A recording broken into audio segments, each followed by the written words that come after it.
মানে এটা আমার ভালো লাগছে। যদি এখানে একটা টাওয়ার টুয়ার যদি একটা বানান যেত তাহলে আরো খুব সুন্দর লাগবে। ওই যে পিকনিক হইতে যাবি। Hey guys, welcome back to my channel. তোমরা সবাই কেমন আছো? আশা করি সবাই আছো ভালো। আমি আছি ত্রিপুরা ব্লগার রূপক রাজপুত। ছোট্ট একটা সিনেমাটিকের সাথে পুরো ব্লগটা শুরু করি।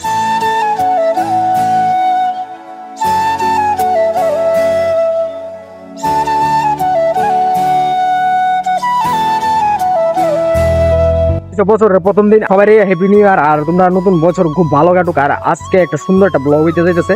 আমি আর আমার ভাই যাইতেছে একটা সুন্দর জায়গা। এই জায়গাটা অনেকদিন আগে আমি গেছিলাম, এই বছরে ফার্স্ট আবার যাইতেছি। তো চলো তোমরাও দেখামো যাই আগে সুন্দর করে একটা পূজা দিমু। যাইতেছিলাম কচবেশ্বরী মায়ের মন্দিরে, ভাইও আছে আমি আছি। তো যেন যাই পুরো দেওয়া হইব। আর যাতে এতে অনেকগুলো ভিউ তোমরা এনজয় করো, ঠিক আছে? তারপর আমরা মন্দিরের কাছাকাছি জায়গা যাই, আমরা জুতা টুতা রাইখা তারপর আমরা যে এখানে পুকুরটা আছে তো ওইখানে গিয়ে আমরা পা হাত ধুই। আর এখান থেকে দেখতে না খুবই ভালো লাগতেছে, মন্দিরটা অনেকদিন পরে আইসি। আর লোকজন মোটামুটি দেখা যেতেছে। তারপর আমরা প্যারার দোকানে আইলাম, এখান থেকে আমরা কিছু প্যারা টেরা লই। আর আজকে যেহেতু বছরের প্রথম দিন আমরা ভাবলাম একটা ঠাকুরের মন্দির দিয়ে শুরু হোক, অন্য জায়গাতে না গিয়া। তো এদিকে দেখা যাচ্ছে মোটামুটি লোক আছে।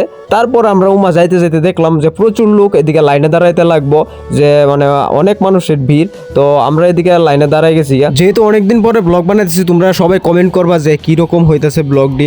আর নতুন করে আবার এই বছরটা আমি পুরাটাই তোমরা ব্লগ দেওয়ার চেষ্টা করুম। এতদিন যা হয়েছে দেখা যাইতেছে কিন্তু প্রচুর লোক কিন্তু এখানে আয়া পড়ছে। আমরা কিন্তু এখনও লাইনে দাঁড়িয়ে রয়েছি, মন্দির এখন খুলছে না। এই যে লাইনে দাঁড়িয়ে রয়েছি, মন্দির খুললে তারপরে এই যে মানুষের অল্প অল্প করে বুক দিতেছে, তারপরে আমরা বুক দিমু। তো ভাই এদিকে ফাইজলামি করতেছে। তো এই দিনকে না ভাই সেরা মজা হয়েছিল। তোমরা লাস্ট পর্যন্ত ব্লগটা দেখবা আর কমেন্ট করবা। তারপর পূজা দিয়ে এখানে নমস্কার করতেছিলাম।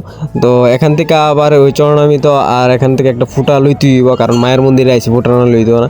তো আগের থেকে না এখানে অনেক সুন্দর করছে, এখানে পার্কিংয়ের জায়গাতে ধরে খুবই ভালো লাগছে। আমরা পূজা টুজা দেওয়া শেষ, এখন আমরা একটু খাইতে যাইতেছি। খুব ভালো একটা হোটেল বলে আছে ওই সামনেই, কমলা সুন্দরী বিয়ে বাড়ি নাকি। তো আমরা চলো একটু গিয়ে খাওয়া দাওয়া করি। যন্ত্রণা বাইতে ঠিক মতো খাইয়া আইতে পারছেন, মানে খাইয়া কিটা খাইয়া তার বুঝাই যাতাম না। তো সকাল সকাল ঠিকই আছে, কিন্তু আইতে আইতে গেছে দুপুর। তো ওখানে খামু ওই যে বিয়ে বাড়িতে বিয়ে খাইতাম না বলতে, আমরা মানে ভাত খামু আর কি। ওই দিয়ে পিকনিক চলতেছে, ওই দিয়ে পিকনিক পিকনিক। চলো চলো চলো চলে এসো, ওই দিয়ে পিকনিক হইতে যাবি, চল। তারপর আমরা দুপুরবেলা এই কমলা সুন্দরী হোটেল একটা আছে একদম মানে মন্দিরের পাশেই, উপরের জায়গাটায়। তো এখান থেকে আমরা খাওয়া দাওয়া করছি। আর এখানে খাওয়ার আমরা তো একটা ভালো লাগছে না। আর মন্দিরের পাশাপাশি দিয়ে একটা পার্ক আছে, যেখানে মানুষ পিকনিক টিকনিকও করে, এমনি ঘুরতে পারবো তুমি আয়া। তো চলো আমরা পার্কটা একটু হালকা পাতলা ঘুরে দেখি। আমি ওখানে পার্কে যেহেতু আইছি, একটু চলো লাগবে না হয়তো, এটা চলো ওখানে ভিডিও দাঁড়াবো।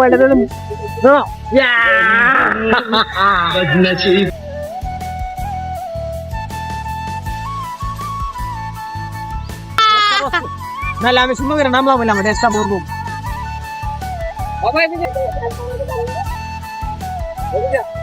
একটা চাইছি এই পার্কটার মধ্যে, মানে আমার একটা জিনিস খেয়াল লাগছে, এখান থেকে এখানের যে ভিউটা আছে, ওই যে ভিউটা দেওয়া যাচ্ছে দূরের একটা ভিউ দেওয়া যাচ্ছে, মানে এটা আমার ভালো লাগছে। যদি এখানে কিছু টাওয়ার টুয়ার যদি একটা বানান যেত তাহলে আরো খুব সুন্দর লাগবে।